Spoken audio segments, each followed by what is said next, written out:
시청자 여러분 안녕하십니까? 금요일 아침 뉴스프레이드 이상목입니다. 오늘 하루 서울 성모병원과 서울 아산병원 교수들 진료와 수술을 멈춥니다. 이미 서울의대와 세브란스병원 등 5대 병원이 속속 주 1회 휴진에 나서면서 환자들의 불편을 겪고 있는 상황입니다. 의료 공백이 더 커지는 건 아닌지 또 환자와 환자 가족들 불편과 걱정 커지고 있습니다. 현장 취재기자 연결해서 자세한 소식을 좀 들어보도록 하겠습니다. 자, 정수영 기자. 네, 서울 성모병원에 나와 있습니다. 예, 성모병원 지금 현장 분위기는 어떻습니까?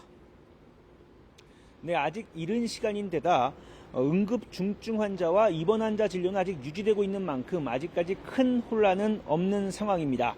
하지만 외래 진료와 수술은 하지 않기로 해서 환자들의 불편은 불가피해 보입니다. 서울 성모병원과 함께 서울 아산병원과 강릉 아산병원, 울산대병원 교수들도 오늘 하루 휴진에 들어갑니다. 울산의대 교수협의회 비대위는 오전 9시부터 의대 증원을 중지하라는 시위를 벌인 뒤 긴급 세미나를 개최합니다. 충북대병원 등 일부 수련병원 교수들도 휴진에 동참합니다. 앞서 서울대병원과 세브란스병원 교수들은 지난달 30일 휴진에 나섰는데요.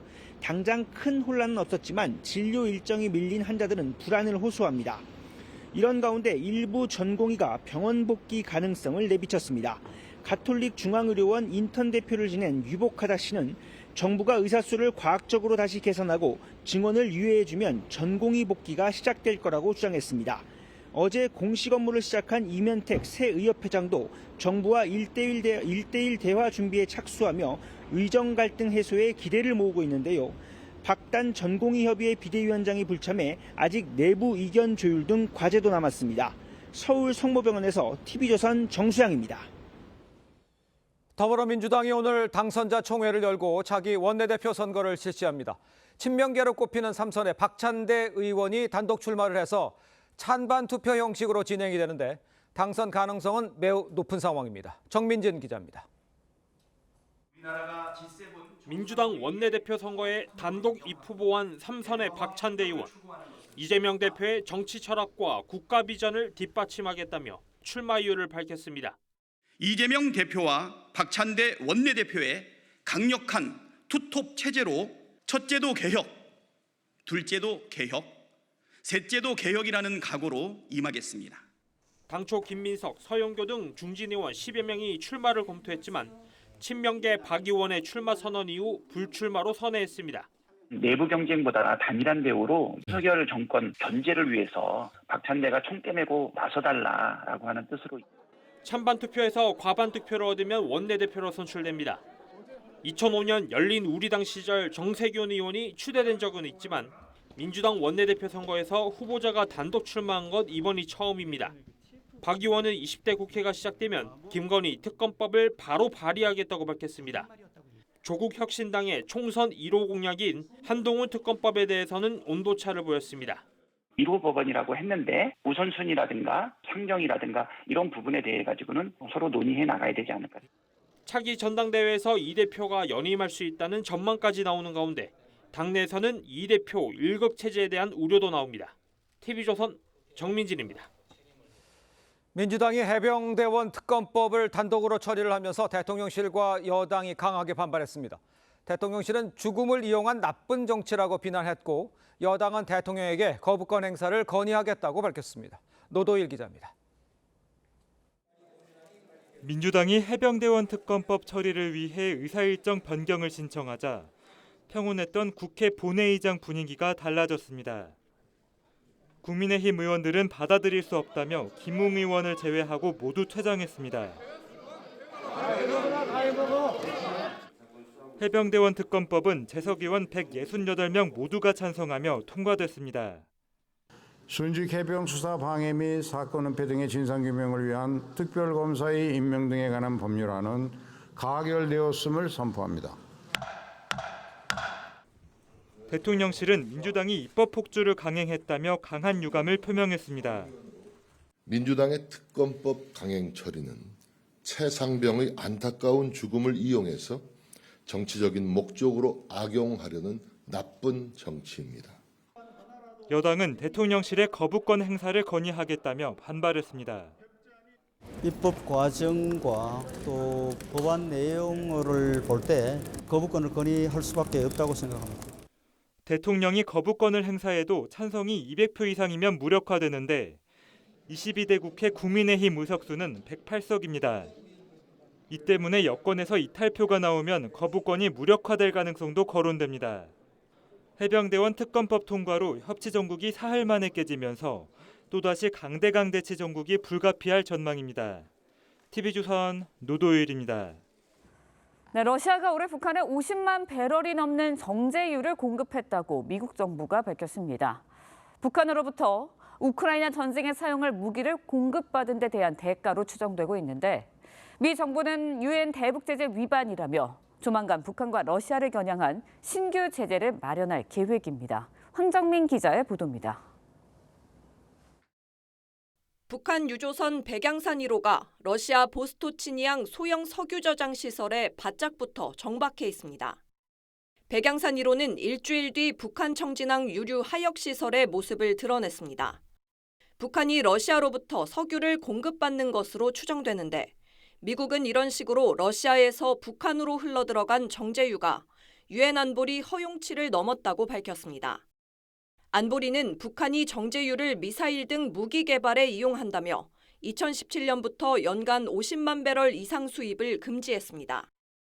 In March alone, Russia shipped more than 165,000 barrels of refined petroleum to the DPRK. 러시아는 북한으로부터 우크라이나 전쟁에 사용할 포탄과 미사일을 들여오면서 그 대가로 북한의 정제유를 불법 공급하는 것으로 추정됩니다. 앞서 러시아는 대북 제재 위반 행위를 감시하는 유엔 전문가 패널 해체를 주도했습니다. Ее работа стала сводиться к подыгрыванию западным подходам, перепечатыванию ангажированной информации, анализу газетных. 미국은 한국, 일본, 유럽연합 등과 협력해 북러를 겨냥한 신규 제재를 조만간 발표할 예정입니다. TV조선 황정민입니다. 네, 전해드린 대로 어제 국회 본회의에서 야당 단독으로 해병대원 특검법 강행 처리되면서 전국이 다시 이 강대강 대치 국면으로 접어들었습니다. 자, 이 문제 패널 두 분과 함께 좀 자세히 짚어보도록 하겠습니다. 노동일 파이낸셜 뉴스 주필 이승훈 더불어민주당 전략기획위 부위원장 모셨습니다. 안녕하십니까? 안녕하세요. 반갑습니다. 자, 특검법이 통과된 지 이제 90분 만에 대통령실의 정진석 비서실장 유감을 표명했습니다. 관련해서 야당 입장까지 함께 들어보도록 하겠습니다. 협치 첫 장의 잉크가 마르기도 전에 민주당의 입법 폭주를 강행한 것은 여야가 힘을 합쳐 민생을 챙기라는 총선 민의와 국민들의 준엄한 명령을 정면으로 거스르는 것이라 하지 않을 수 없습니다. 민주당의 특검법 강행 처리는 최상병의 안타까운 죽음을 이용해서 정치적인 목적으로 악용하려는 나쁜 정치입니다. 죽음을 이용한 나쁜 법안이라는 표현을 매우 극단적인 표현을 쓴 것에 대해서 유감이고요. 글쎄 아마 거부권 행사하면 물론 우리 민주당을 비롯해서 야당들이 가만히 있지 않을 겁니다. 자, 일단 대통령실은 강한 유감의 뜻을 표명했다 이렇게 볼 수가 있겠습니다. 그렇다면 대통령의 거부권 행사 기정사실화 되는 건가요? 시사했다고 볼 수는 있겠지만 예. 기정사실이라고 아직 판단하기는 좀 어려울 것 같아요. 네. 전 처음부터 이런데 해병대 최모 상병 죽음의 사건이 있었을 때부터 이걸 왜 이렇게 대통령실이라든지 국방부에서 저렇게 처리하는가 하고 비판적 의견을 많이 얘기했었습니다. 예. 우리가 군대 갔다 온 사람들은 다 알지만 말단 병사가 어떻게 사고가 나도 네네. 지휘 라인에는 많은 사람이 책임을 집니다. 사단장까지도 책임을 지고요. 그건 법적인 책임, 뭘 잘못했다가 아니라 지휘 책임이라는 겁니다. 지휘 책임. 예. 군대에서 그런 거죠. 그게 오히려 명예로운 거였고요. 그렇게 처리하면 됐는데 굳이 그걸 윗선에서 개입을 해가지고 수사 결과를 회수 처리하고 이렇게 하는 것들 보면서 예. 이건 바람직하지 않다, 잘못했다라고 이제 생각을 했었습니다. 누군가 책임지고 문제를 끝냈다면 이렇게 후폭풍이 있을 리가 없는 건데 네네. 그러나 특검법은 문제가 있다는 생각이고요. 예. 좀 이따 다시 말씀드리겠지만 대통령의 거부권 남발을 지금 야당이 비판하고 사과하라고 하지 않습니까? 그러면 국회 입법권 남용도 다수당이라고 해서 이렇게 단독으로 모든 걸 처리하는 예. 입법권 남용도 마찬가지로 자제돼야 한다 이렇게 생각합니다. 알겠습니다. 차상병 순직 사건의 진실이 명명백백하게 밝혀져야 한다는 데는 의견이 없습니다. 이견이 없습니다. 하지만 이 처리 방법, 특검법을 이 시간에 왜 먼저 해야 되느냐 이걸 문제 삼으시는 것 같아요. 자, 지금 대병대면 특검법 당초 본회의 처리 안건에는 없었는데 민주당 상정해달라고 요구를 하면서 김진표 의장이 수용을 한 겁니다. 이렇게까지 김진표 의장을 압박하면서까지 해야 되는 겁니까? 저는 뭐 개인적으로 잘했다라고 생각을 그렇습니까? 합니다. 예. 왜 그러냐면 최상병 사건이 2023년 7월 달에 일어났거든요. 예. 벌써 이미 이제 1년 가까이 다가오고 있어요. 군대에 보낸 부모님 심정이라면 똑같을 거예요. 예. 우리 자식이 사망 사건을 겪었다라고 한다면 누구나 그 진실을 알고 싶어하고 그 진실을 알고 싶어하는데 이 진실에 대해서 숨기려고 한다라면 그 숨기려고 하는 외압의 실체에 대해서 알고 싶을 겁니다. 예. 그것들이 바로 이제 국민들께서 원하는 예. 그런 수사고요. 그런 수사가 지금 안 되고 있기 때문에 결과적으로는 특검으로 가자는 겁니다. 네네. 그래서 입법 폭주를 비난할 게 아니라 정부 윤석열 정부가 항상 끌려다녀요. 예. 뭐냐 본인들이 먼저 해야 되는데 자꾸 국민들의 질타를 받는 것들이 이정섭 호주 대사도 그냥 도피성 출국을 시켜버려가지고 결과적으로 문제가 됐잖아요. 네네. 그렇듯이 오히려 공감의 정치를 좀 국민의힘이 해야 되고 대통령실도 마찬가지고요. 공감의 정치를 하지 않고 뭔가 잘못이 있다라고 자인하는 것처럼 자꾸 회피하는 그런 특검을 회피하는 것들은 결국 민심과 멀어지는 것이고 그렇기 때문에 이번 총선의 민의의 결과가 예. 야권에 192석을 주지 않았겠습니까? 예, 그 총선 민의라는 얘기는 뭐 나중에 하더라도 일단 경찰이 수사를 하고 있고 공수처가 수사를 하고 있어요. 그러니까 수사를 해야도 되고 그다음에 22대 때도 해도 되고. 근데 급하게 국회의장까지 압박을 하면서 해야 하는 이유가 뭐냐. 이런 데 지적을 하면 뭐라고 그러시겠습니까? 이게 이제 급하다고 볼 수 있는데 예. 뭐 1년 가까이 가고 있고요. 1년이 지나면 또 그 통신 자료라든가 이런 것들에 대한 예. 압수수색이 불가능해지는 상황이거든요. 그래서 예. 자료 확보라든가 이런 측면이 있고요. 또 21대 국회에서 일어난 일을 그 결론을 짓지 못하고 또 22대로 국회로 보내면 네네. 이거 자체가 굉장히 오랜 시간을 끌 수밖에 없고요.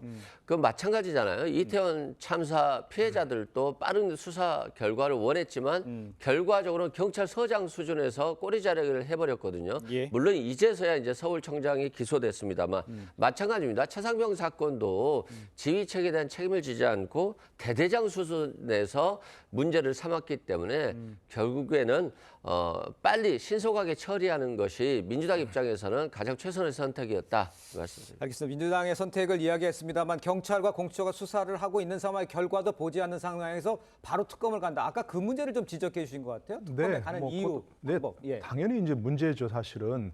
공수처 무슨 기관입니까? 민주당이 특별히 만든 기관 아닙니까? 예. 검찰 개혁을 위해서.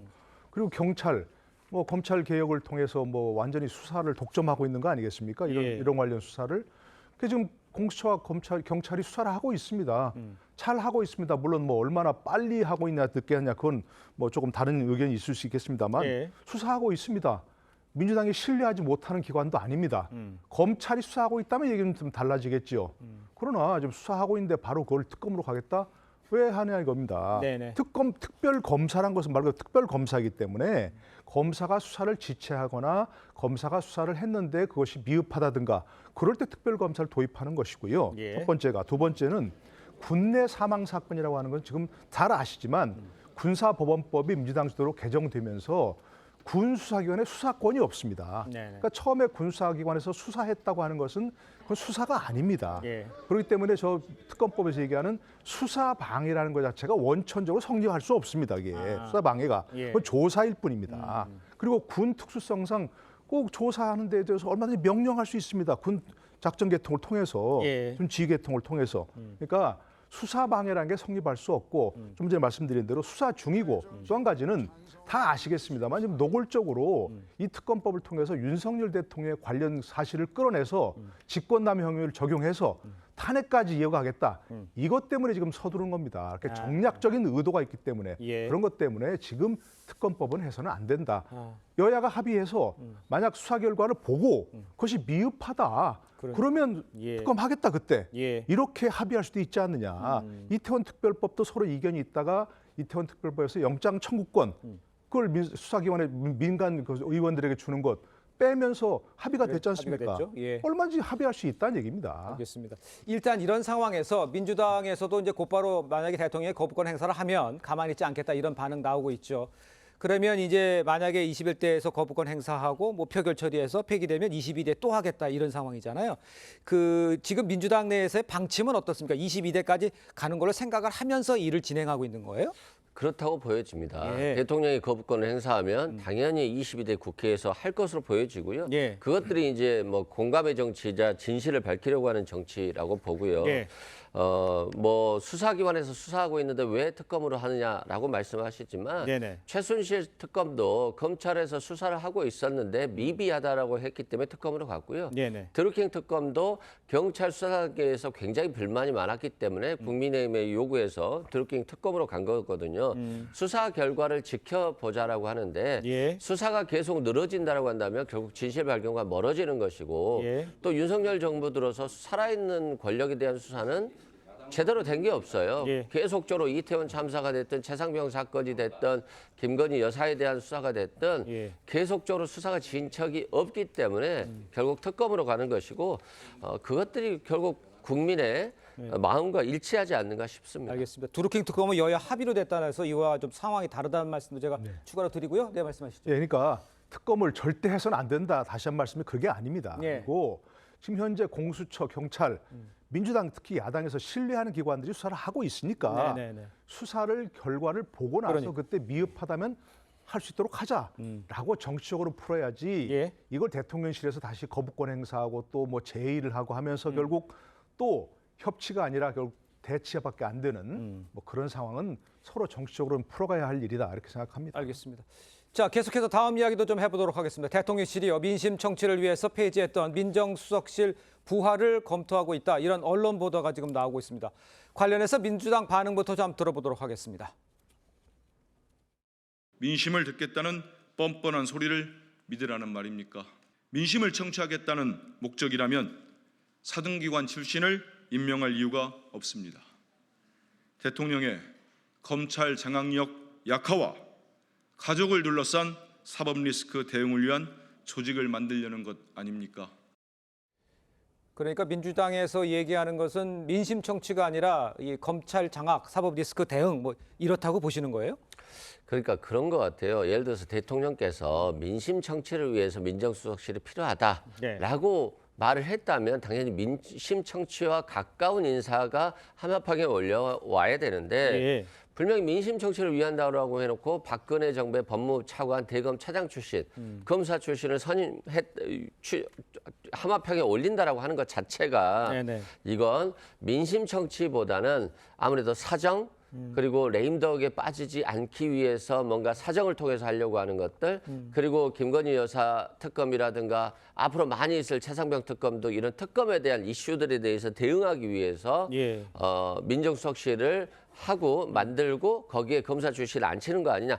당연히 뭐 이런 생각을 할 수밖에 없다고 생각되고요. 네. 과거 이제 고발 사주 사건과 관련해서도 손준성 검사가 오히려 야당 뭐 민주당 쪽을 고발하는 것들에 대한 고발장들을 작성했다는 의혹으로 재판을 받고 있잖아요. 예. 그런 측면에서 또 이런 것들이 결국 민정수석실이 국민의힘과 대통령실 내부의 문제를 해결하는 기관으로 전락하지 않을까 이런 예. 우려를 표명한 것으로 보면 될 것 같습니다. 그 우려라고 지금 부위원장께서 얘기를 하셨는데 교수님이 보시기에 민정수석실 부활의 목표 여기는 어디 있고 또 뭐 감찰관 이런 게 더 필요해 보인다 이런 지적도 있는데 그건 어떻게 보십니까 전체적으로? 글쎄 현재로서는 뭐 부활이 확정된 건 아니고 검토하고 있다니까 예. 저는 검토 과정에서 조금 더 이런 여러 의견들을 좀 반영하고 심사숙고해야 한다고 생각합니다. 예. 만약에 필요하다면 그야말로 민심 청취를 위해서라면 굳이 수석 비서관을 검사 출신을 쓸 이유는 없는 것이고 예. 그분이 뭐 민심을 잘 전달한다 하더라도 결국은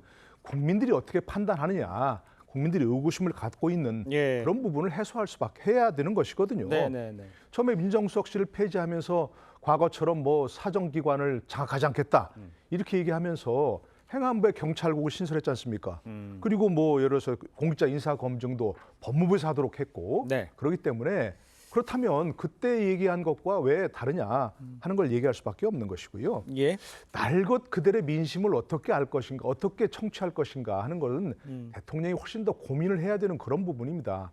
지난번 뭐 대파 사건이라든지 또 문재인 정부 때 대통령이 임대주택을 갔는데 다 뭐 4천만 원 넘게 들여서 돈을 고친데 예. 거기 가서 아늑하다고 본 게 그런 게 현장 방문해서 민심을 알 수 있는 게 아니거든요. 다 관료들이 거의 뭐 속임수처럼 그 대통령을 속이는 방법들이 다 있습니다. 그러니까 그런 걸 하지 않고 그런 거 아니고 정말 날것 그들의 민심을 어떻게 청취할 것인가 알 것인가 하는 것들은 조금 더 과거 예를 들어서 뭐 조선시대 암행어사처럼 네네. 그런 것들이 어떻게 하면 가능한가 하는 그런 고민이 필요한 겁니다. 예, 그리고 알겠습니다. 제2부속실 뭐 특별감찰관 여러 차례 얘기했지 않습니까? 제2부속실은 오늘이라도 바로 대통령이 설치하면 됩니다. 왜 안 하는 거죠? 이해가 안 되고 특별감찰관도 국회가 추천을 해야 합니다. 그러면 대통령실에서 국회 빨리 추천해 주세요. 우리가 추천한 사람 바로 임명하겠습니다. 이렇게 시동을 걸어야죠. 그거 안 하고 민정수석실 얘기한다면 다시 옛날 혹시 뭐 사정기관을 장악하려고 하는 거 아니냐. 이런 의구심이 들 수밖에 없는 거죠. 거다. 알겠습니다. 자, 저희가 다음 소식도 좀 짚어보겠습니다. 국민의힘 원내대표 선거 첫 출마자가 나왔죠. 경기 이천에서 3선에 성공한 송석준 의원이 출마 의사를 밝혔습니다. 여기에 이제 뭐 추경호 의원, 성일종, 이종배, 박대출 사람들이 많이 지금 이야기가 나오고 있는 상황인데 이렇게 보면 이철규 의원이 될 것 같았는데 이 상황이 좀 김이 빠지는 상황이라고 봐야 됩니까? 글쎄 뭐 이철규 대세론이 있었는지 잘 모르겠습니다만 예. 어쨌든 한 사람밖에는 의사표시를 안 했잖아요. 맞아요. 그거 왜 그랬느냐? 뭐 대통령실하고 뭔가 좀 뭐 어떤 뭐 암묵적인 뭔가 있지 않겠습니까? 예. 그 교류가 커뮤니케이션이 뭐 그래서였는데 어쨌든 이철규 의원은 본인의 능력이나 역량 이런 것은 좀 별개로 하더라도 총선에 책임이 있는 분 아니라고 그들이라고 좀 다 생각하지 않습니까? 예. 그런데 적절하지 않다. 이런 비판이 제기되니까 조금은 이제 그야말로 힘이 빠진 것으로 보여지는데 저는 그것보다는 오히려 이철규 의원을 비판하려면 여당 의원들 많이 나서야 될 거 아닙니까? 네. 내가 하겠다고 나선 사람이 있어야 뭐 하지. 예. 이철규 의원만 나와서야 되겠습니까? 다행히 뭐 송석준 의원 경기도 이천 출신 아닙니까? 송석준 의원 또 다른 분들 뭐 성일종 의원 충청 출신이죠. 이종배 의원도 그렇고 충청 출신이고 이런 분들이 출마를 검토 중이다. 송석준 의원 출마를 얘기했죠. 네. 그렇기 때문에 그런 분들이 나와서 또 이철규 의원도 나와서 공정한 경쟁을 하면 되는데 다른 분들이 눈치 보면서 안 나왔다.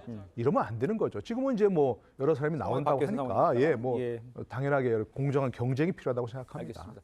일단 이철규 의원의 행보에도 주목이 되고 있는데 이 의원은요 일각의 비토론에 대해서 불쾌감을 표시했습니다. 직접 들어보겠습니다. 가만히 있는 저한테 자꾸 그러죠. 왜 자꾸 있지도 않은 일을 가지고 가정해가지고 사람을 공격하고 공지를 몰아넣으려고 하는지 모르겠어요. 이걸 해달라고 요구하는 사람들은 있었어요. 그렇지만은 하지 말아라, 좀 불출마해달라 이런 얘기를 한 사람은 우리 집에 아내 외에는 아무도 없어. 자, 일단 이 의원 출마 여부를 묻는 질문에는 이미 결단을 했는데 생각을 표현하지 않는 것뿐이다 이렇게 말했습니다. 무슨 생각인 건가요? 출마를 좀 하기 어려운 상황이 아닌가 싶어요. 주변 환경이. 예, 그렇습니다. 이제까지는 대통령실에서 당무에 개입하지 않는다. 뭐 이런 표현을 하면 뭐 당무에 개입하시겠지라고 반대로 해석을 하는 경우가 많았는데 네. 이번에 어떤 메시지를 보면 대통령실을 오해받는 어떤 행동을 하지 말아라는 취지로 좀 단호하게 나왔기 때문에 평소와 다른 어투여서 아마도 이철규 의원이 원내대표에 출마하는 것에 대해서 대통령실도 좀 부담을 갖고 있는 것 같고요. 이철규 의원 자체도 아내 외에는 불출마를 요구한 적이 없다라고 했기 때문에 네네. 아마 대통령실에서 자기에게 불출마를 요구한 적은 없습니다만 자신 스스로는 아마 불출마를 계획하고 있다 이런 취지인 것 같고요. 예. 아무래도 국민들이 국민의힘이 패배를 했고 그 원천에 윤핵관이라고 하는 우리 이철규 의원도 한 명에 포함된다라고 하는 생각들이 많이 있어서 국민의힘이 변화하고 협치하겠다라고 했으니까 예. 그것에 비추어 본다라면 적절하지 않은 후보다라고 말씀드립니다. 맞습니다. 쉽지 않은 상황에 거야를 상대해야 되는 이 원내대표 누가 될지 한번 지켜보도록 하죠. 이분 이야기도 지금부터 한번 짚어보겠습니다. 총선 참패 후에 두문 분출하고 있는 이 한동훈 전 위원장 목격담이 SNS상에서 아주 확산되고 있습니다. 그만큼 주요 인물이 돼 있는 상태죠. 유세를 도왔던 가수 김은국 씨에게도 총선을 못 챙겨 죄송하다고 전화를 했다고 합니다.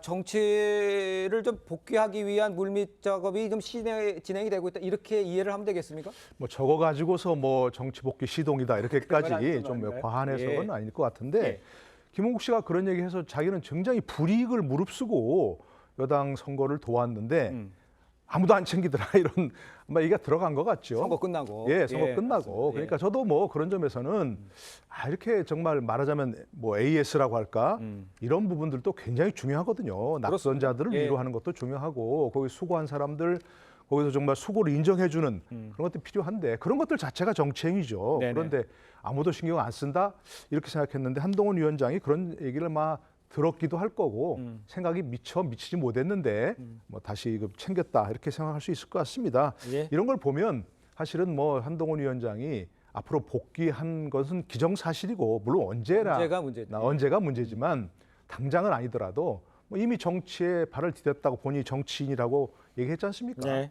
그런 것들을 포함해서 정치적인 고려가 있는 것으로 그렇게 네. 봐야 될 것 같습니다. 알겠습니다. 당대표 이야기도 좀 해보죠. 국민의힘 황우여 비대위원장 공식 임명을 했는데 비대위 최대 과제는 아무래도 이 전대 룰일 겁니다.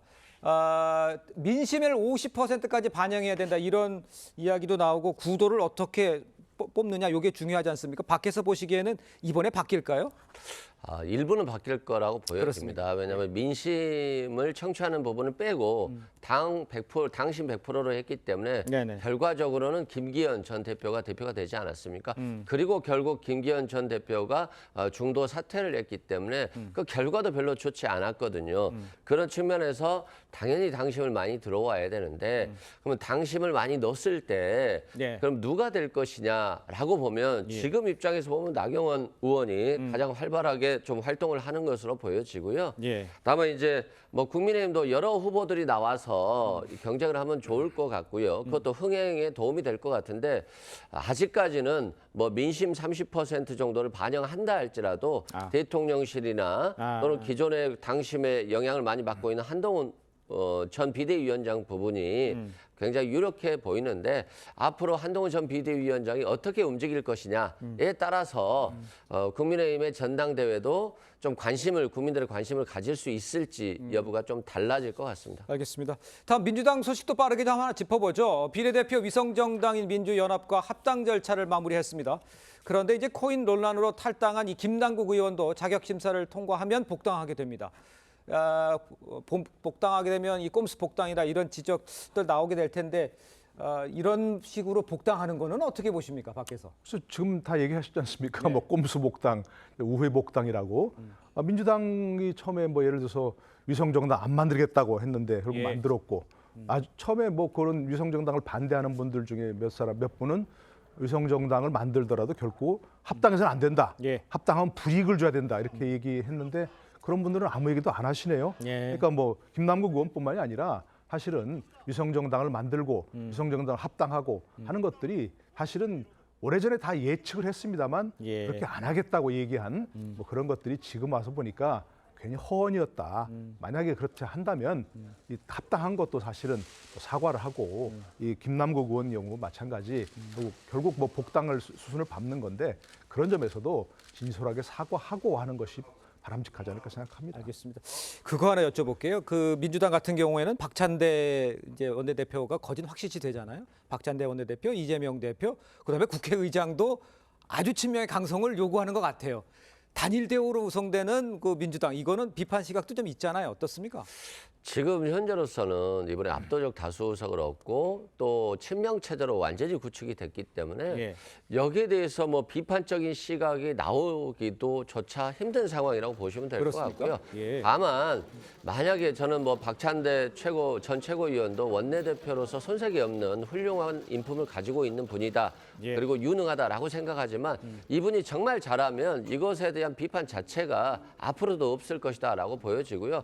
결국에는 윤석열 정부를 견제하고 민생을 다시 살리기 위해서는 민주당이 친명 체제로 구축되더라도 더 유능한 체제가 되어야 된다. 그래야지만이 또 압도적인 지지를 받을 수 있지 않나 싶습니다. 알겠습니다. 영수회담으로 좀 협치가 이루어지나 해봤는데 이제 뭐 김건희 특검 이야기도 나오고요, 뭐 한동훈 특검 이야기도 나오고 있어서 아무래도 20일에도 시끄러울 것 같습니다. 자, 두 분 말씀은 여기까지 듣겠습니다. 고맙습니다.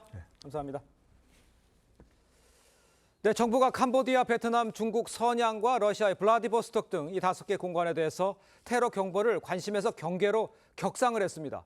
테러 확실 바로 전 단계까지 2단계나 올린 겁니다. 이 천안함 폭침 당시에도 테러 경보는 1단계 격상했다고 하니까요.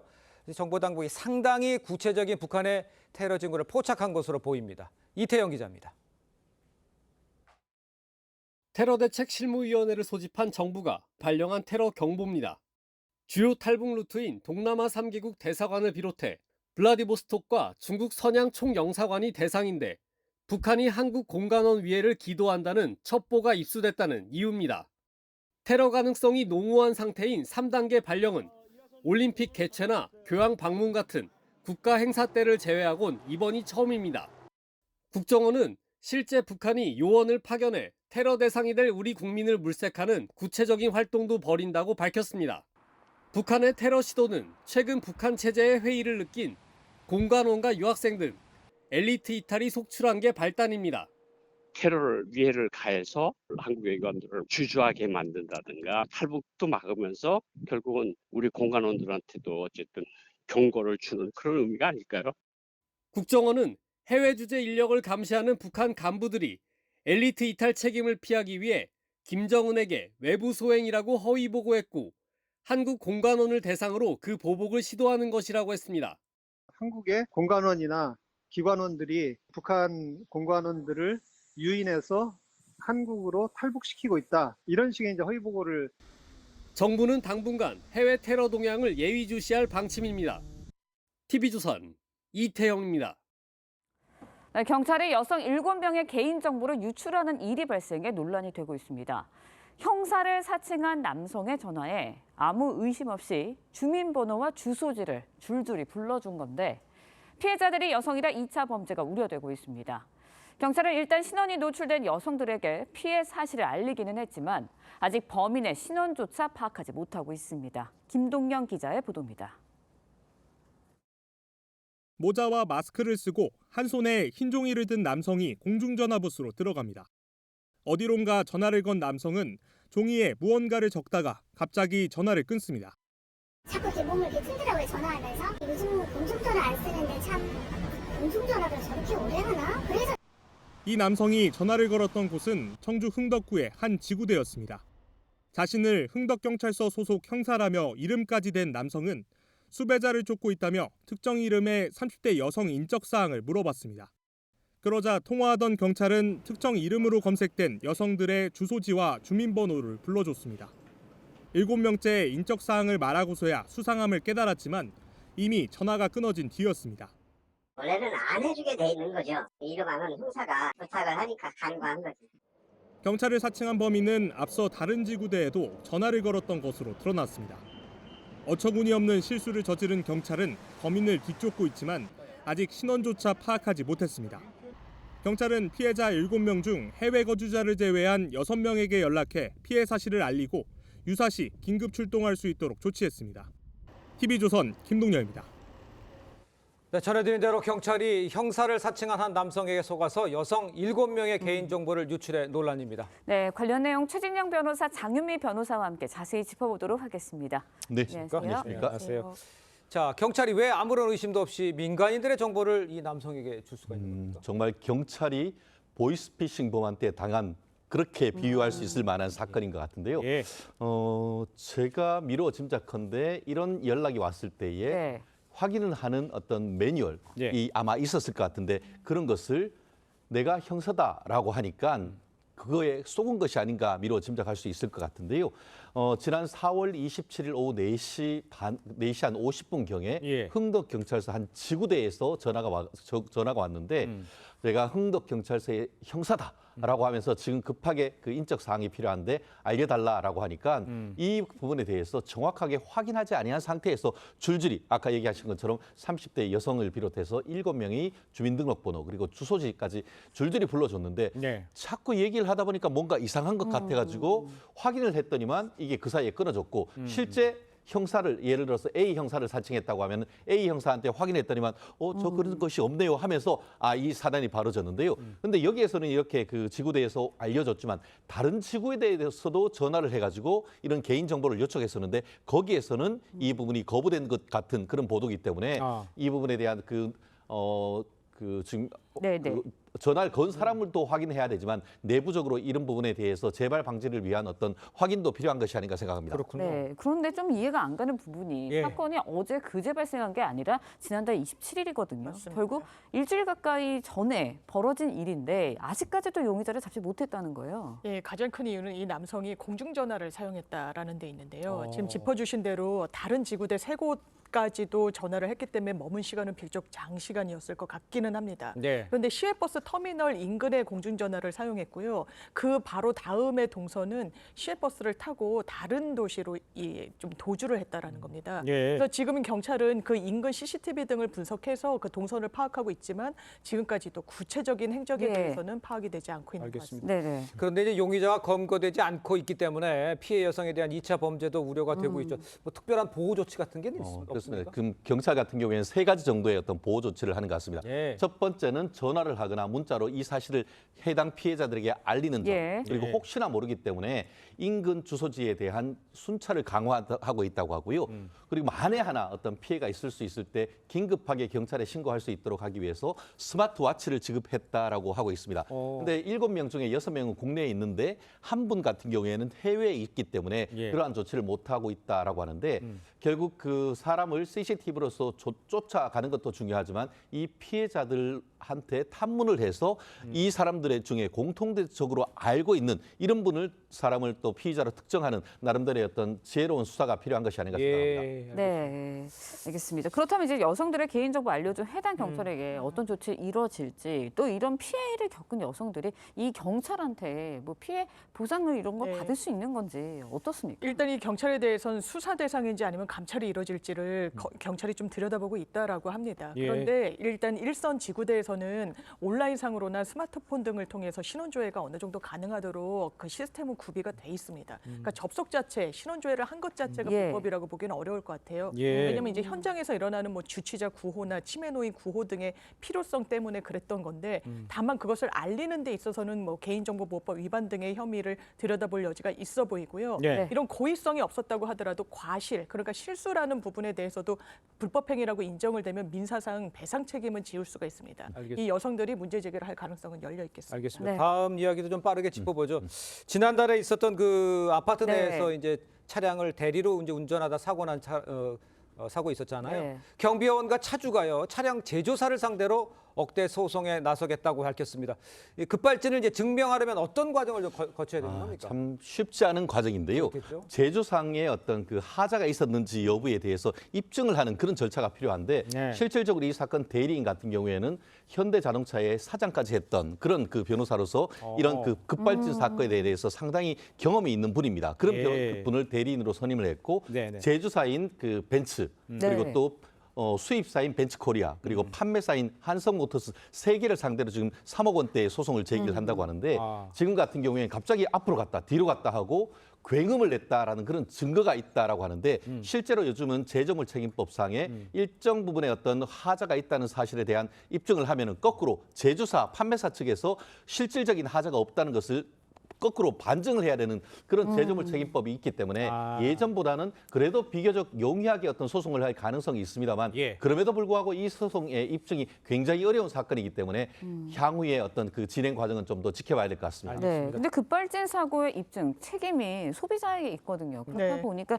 제조사 측에서 사고 원인을 밝히는 걸 좀 이렇게 거부를 할 수도 있을 것 같아요. 그런 상황이 된다면 어떻게 해야 하나요? 사실상 법원이 강제할 수 있는 방법이 없습니다. 없어요? 예, 기본적으로 민사소송이잖아요. 그러면 네. 이 문제 제기를 한 사람이 그러니까 원고가 본인의 주장 사실에 대한 입증 책임, 증거나 그 근거를 제시를 해야 됩니다. 네. 물론 특수한 상황에서는 입증 책임을 완화해 주기도 하지만 네. 이런 급발진 사고와 관련해서는 그런 완화가 입법으로까지 좀 정비가 되지는 않았고 최근에도 공정위에서 용역 보고서를 냈는데 이런 사고는 원고에게 모든 그러니까 피해자라고 할 수 있는 사람들에게 입증 책임을 부담하는 것은 대단히 좀 과도한 측면이 있으니 완화해야 되고 문서 제출 명령을 어쨌든 강제해야 된다는 대안을 마련해 놓은 상황이긴 합니다. 알겠습니다. 자, 두 분 말씀 여기까지 듣겠습니다. 알아보겠습니다. 고맙습니다. 고맙습니다. 감사합니다.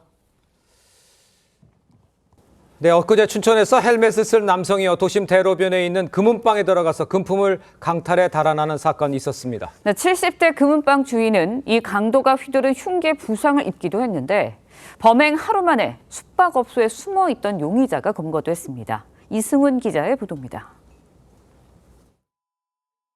검은색 헬멧을 쓴 남성이 금은방으로 들어갑니다. 30초 만에 밖으로 뛰어나오는 남성. 도주를 막으려는 금은방 주인을 강하게 밀칩니다. 금은방 주인이 오토바이에 매달려 보지만 헬멧을 쓴 남성은 속력을 내 달아납니다. 범인은 이 금은방에서 금부치 10여 점을 강탈해 오토바이를 타고 달아났습니다. 경찰은 오토바이 번호판과 CCTV를 추적해 범행 하루 만에 3km가량 떨어진 한 숙박업소에서 40대 용의자를 검거했습니다. 조사 결과 이 남성은 반대편 도로에서 기회를 엿보다 금은방 주인이 귀중품을 진연장에 올려놓고 정리하는 순간을 노렸던 것으로 드러났습니다. 일부 부인하는 게 있어서요. 지금 저희 조금 확인하고 있고요. 구체적인 부분까지는 현재 수사 중인 부분이라서. 70대 금은방 주인은 범인이 휘두른 흉기에 손을 크게 다쳐 수술을 받았습니다. 큰놈이 들어가서 꼼짝 놀라 그러더라고. 8천에서 2억 정도 돼요.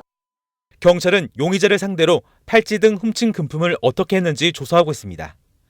TV조선 이승훈입니다. 네, 이번 한 주를 뜨겁게 달궜던 사건 이슈를 자세하게 짚어봅니다. 사회부 사건 데스크 최석호 차장과 함께합니다. 안녕하세요. 오늘 주제는 어떤 건가요? 네, 오늘의 주제입니다. 마약 투약 인정한 오재원, 보복 협박은 왜입니다. 네, 마약 투약 혐의를 받고 있는 야구 국가대표 출신 오재원 씨 이제 첫 재판을 받았습니다. 법정에 나왔는데 어땠나요? 네, 그제 오전 서울중앙지법에서 첫 재판이 열렸습니다. 녹색 수의를 입고 법정에 출석한 오재원 씨. 직업이 뭐냐는 재판부 질문에 야구 선생님이었는데 지금은 무직이라고 답했습니다. 지난 3월 전직 국가대표 야구 선수가 마약 혐의로 경찰에 체포됐다는 소식이 알려지면서 대중들에게 큰 충격을 줬죠. 오 씨의 혐의는 크게 6가지입니다.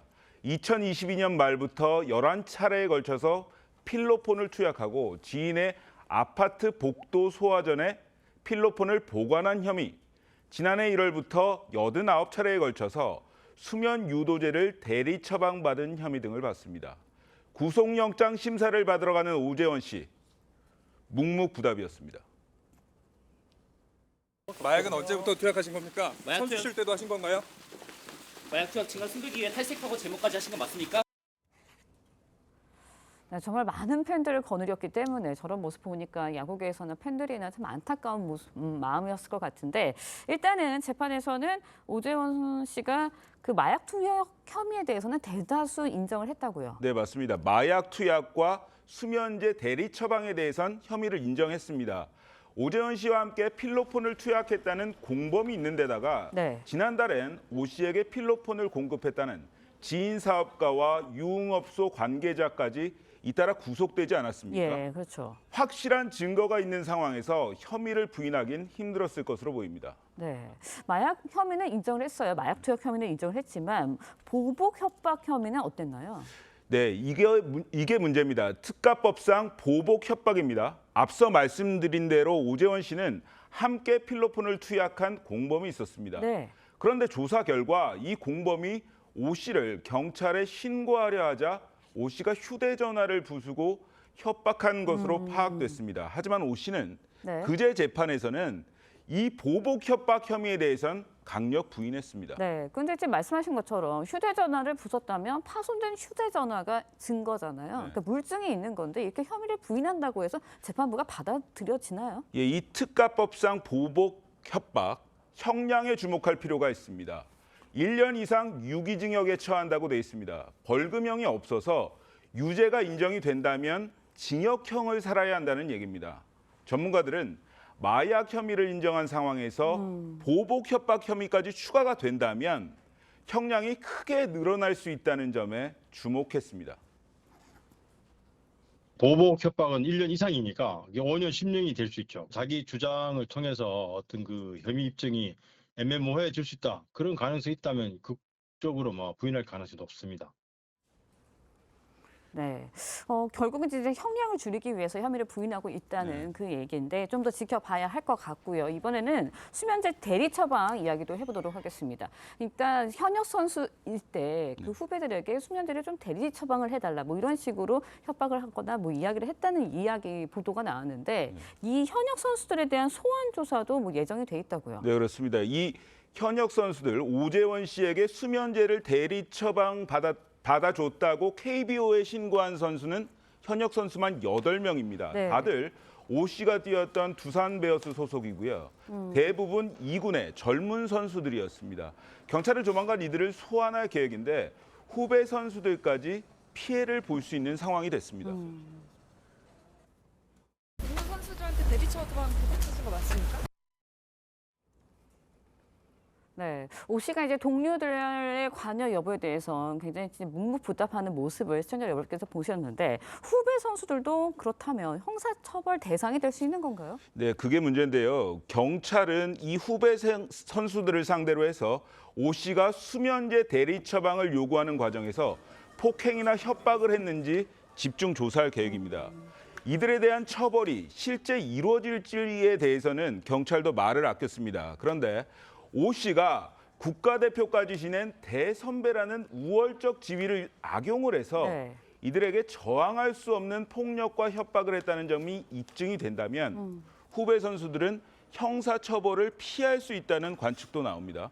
오 씨가 자신이 오랜 기간 몸담았던 팀 내에서 거역할 수 없는 힘을 가졌었는지 여부가 쟁점이 될 것으로 보입니다. 네, 앞으로 어떻게 또 처리가 될지 좀 더 지켜봐야 할 것 같습니다. 보복 협박과 관련해서는 피해자가 다음 달 11일에 법정에서 나온다고 하니 그때 또 어떤 이야기가 나올지 최석호 차장과 함께 이야기 나눠보도록 하겠습니다. 오늘 말씀 잘 들었습니다. 네, 직장이나 학교 등 조직에서 우리는 늘 언어폭력에 노출돼 있는데요. 기업 CEO와 사회단체, 학계 관계자 등 우리 사회 각계각층이 모여 언어폭력 없는 사회를 만들겠다는 서약에 나섰습니다. 윤리경영 실천을 위해 결성된 윤경 ESG 포럼 윤수영 기자가 취재했습니다. 우리 사회의 큰 문제로 떠오른 언어폭력. 학교부터 직장까지 남녀노소를 가리지 않습니다. 지난해 한 조사에선 직장인 62%가 직장 내 괴롭힘을 경험했다고 응답했는데 이 중 언어폭력이 46%로 가장 많았습니다. 학교에서도 여러 학교 폭력 유형 중 언어폭력이 가장 흔하게 나타납니다. 대한민국의 금융계와 산업계, 학계 등에 종사하는 CEO들과 오피니언 리더들이 모여 언어폭력 근절을 다짐했습니다. 우리는 언어의 중요성을 재인식해야 된다고 생각합니다. 언어는 우리의 품격과 보다 나은 철학적 사유를 위한 중요한 도구이기 때문입니다. 참석자들은 서약서를 작성하며 윤리 경영에 대한 의지도 다졌습니다. 언어폭력 없는 사회의 취지도 좋고요. 윤리 경영을 이어간다고 하는 것은 리더의 모습이 굉장히 많이 반영이 돼야 된다고 생각을 하고 있고요. 행사를 주최한 윤경 ESG 포럼은 산업정책연구원이 지난 2003년 발족한 국내 최장수 민간 포럼입니다. TV조선 윤수영입니다. 네, 이라크 무장단체가 이스라엘 텔아비브에 미사일 공격을 가했습니다. 순항 미사일 등으로 발사한 것으로 외신들은 전하고 있는데 지난달 이란에 이어 이라크도 이스라엘 공격에 나서 중동 일대에 긴장감이 고조되고 있습니다. 국제부 연결해서 자세한 소식 알아보도록 하겠습니다. 황정민 기자, 이라크가 이스라엘을 공격했다고요? 네, 이라크 무장단체 이슬라믹 레지스턴스가 이스라엘 텔아비브를 미사일로 공격했다고 로이터 통신이 보도했습니다. 이 단체의 한 소식통은 텔아비브의 표적들을 겨냥해 이라크에서 순항 미사일이 발사됐다고 밝혔습니다. 이들 미사일이 텔아비브 표적을 타격했는지 이스라엘 방공망에 격추됐는지 등은 즉각 알려지지 않았습니다. 이란의 지원을 받는 이슬라믹 레지스턴스는 지난 1월 미군 3명을 숨지게 한 요르단 미군 기지 공습의 배후를 자처하기도 했습니다. 앞서 이란은 지난달 이스라엘의 드론과 미사일을 이용한 공격을 감행했습니다. 이란 미사일은 이스라엘의 다층 방공망에 99% 가까이 격추돼 단 한 명의 인명피해만 발생했습니다. 당시 이스라엘도 이란의 제한적 보복 공격을 했지만 양측 간 충돌이 더 확대되진 않았습니다. 하지만 이라크 내 무장단체까지 대이스라엘 공습에 가담하면서 다시 중동 지역에 긴장이 고조될 수 있습니다. 이스라엘은 최근 하마스와 휴전 협상을 벌여왔는데 이마저 먹구름에 가려질 거란 관측도 나옵니다. 지금까지 국제부에서 TV조선 황정민입니다.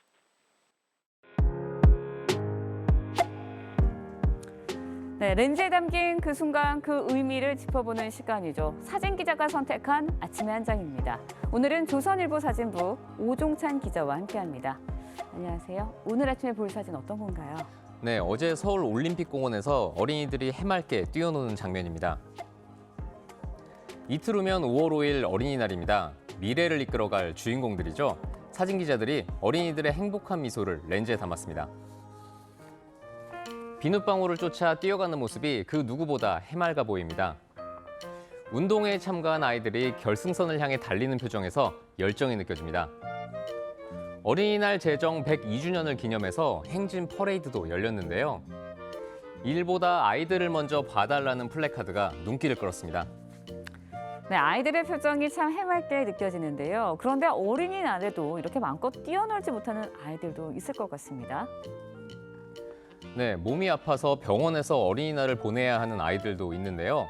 그들을 위한 작은 이벤트도 열렸습니다. 놀이공원의 마스코트가 서울대 어린이병원을 찾아가서 선물을 전달했습니다. 병상에 있던 환아들은 모처럼 얼굴에 웃음꽃이 피었는데요. 다른 병원들도 이런 환아들을 위해서 어린이날 이벤트를 준비하고 있다고 합니다. 네, 우리 미래의 주인공이 바로 이 어린이들이죠. 어린이가 행복한 세상 꼭 만들어줘야 할 것 같네요. 지금까지 아침의 한 장이었습니다. 내일부터 어린이날 연휴가 시작됩니다. 이번 연휴 어린이들과 함께 가면 좋을 봄나들이 명소 소개해드리겠습니다. 먼저 울산 장생포 고래박물관입니다. 옛 고래잡이 전진기지였던 장생포에 위치한 국내 유일의 고래박물관인데요. 사라져가는 고래 문화를 체험해 볼 수 있습니다. 다음은 경남 밀양시에 위치한 밀양아리랑 우주천문대입니다. 국내 유일의 외계 행성과 외계 생명에 특화된 천문대라 흥미롭게 감상할 수 있습니다. 마지막으로 공룡과 함께 태고의 신비를 경험할 수 있는 경남 고성 공룡박물관입니다. 아시아 공룡 및 세계의 다양한 공룡들을 만나볼 수 있습니다. 그렇다면 이번 연휴 날씨는 어떤지 자세히 알아보겠습니다. 오늘부터 또다시 초여름 더위가 나타나겠습니다. 오늘 서울의 낮 기온 29도, 토요일에는 28도까지 오르며 7월 초에 해당하는 기온 보이겠는데요. 때이른 고온 현상은 어린이날인 일요일 전국에 비가 내리며 누그러들겠습니다. 오늘 전국 하늘 대체로 맑겠고요. 서울과 경기, 광주, 강원, 원주에는 건조주의보가 발효 중입니다. 오늘 한낮에는 어제보다 더 덥겠습니다. 서울이 29도, 대전 28도 예상됩니다.